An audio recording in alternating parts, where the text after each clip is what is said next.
harapannya Bang terkait dengan ada pedoman APD? Ya, pedoman kita nanti yang pertama tentu kita dalam hal pedoman ini agar APBDes kita mulai dari mekanisme sampai ke APBDes-nya itu sendiri itu sesuai aturan, sesuai ketentuan, tidak menyalahi hal-hal yang sudah ditentukan.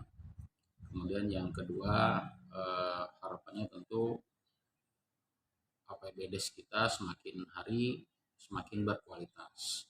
Artinya memang di satu sisi ini merupakan rutinitas tiap tahun perencanaan pembangunan, tapi intinya penyelenggaraan pemerintahan dan pembangunan di desa di situ. Jadi kalau mulai dari situnya sudah kurang bagus, kurang pas, tentu pembangunannya dan penyelenggaranya kurang baik. Jadi saya kira perlu ditanamkan terutama di rekan-rekan kita di desa bahwa mindset APBDes itu bukan rutinitas. Nasib desa, nasib orang banyak di desa itu sangat dipengaruhi oleh APBDes-nya.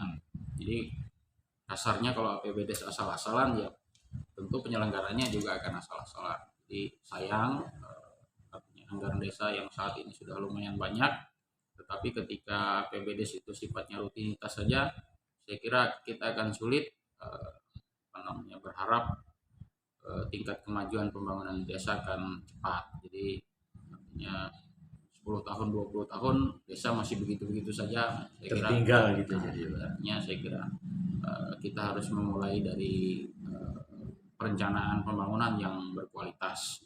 Dan artinya tentu tepat sasaran, kemudian bermanfaat real bagi masyarakat itu. Artinya ketika disebut berkualitas, saya yakin sudah memenuhi hal-hal yang diinginkan masyarakat.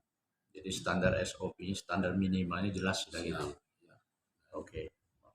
Mungkin Bang ada sedikit petunjuk teknisnya yang baku misalkan dari pusat tidak di luar koridor itu dia tidak boleh menggunakan, harusnya menggunakan ini sasaran dengan anggaran yang sudah ditentukan. Apa begitu Bang?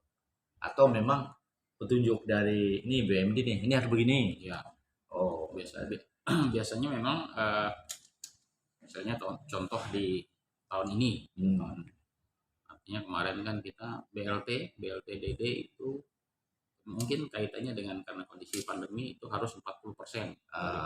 Artinya 40%-nya harus bentuknya BLT-DD. Memang di satu sisi ya kita memahami kebijakan pemerintah pusat seperti itu karena kondisi pandemi masyarakat memerlukan yang sifatnya langsung tunai, tapi di sisi lain berdasarkan masukan dari desa-desa itu memang agak menyulitkan karena untuk biaya atau anggaran pembangunan yang lain akan terhambat, berkurang banyak. Saya kira itu mungkin salah satunya. Pola-pola teknisnya aja Bang. Tapi kan sifatnya kan kalau yang seperti terkonfirmasi COVID itu kan dadakan gitu ya. Artinya tidak menyeluruh, tapi petunjuknya mungkin sudah diselaraskan harus dialihkan dana bisa persentasinya ke sana gitu. Ya.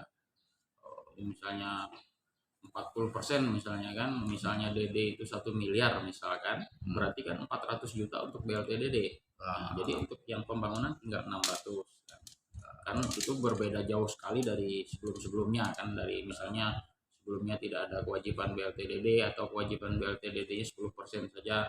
Jadi pihak desa akan lebih leluasa menggunakan anggaran untuk pembangunan. Oke Bang, siap Bang, makasih Bang. Demikian wawancara kami kepada Kepala BPMD ya Bang? DPMD. Dinas Pemberdayaan Masyarakat Desa dan Desa Kabupaten Kota Waringin Barat.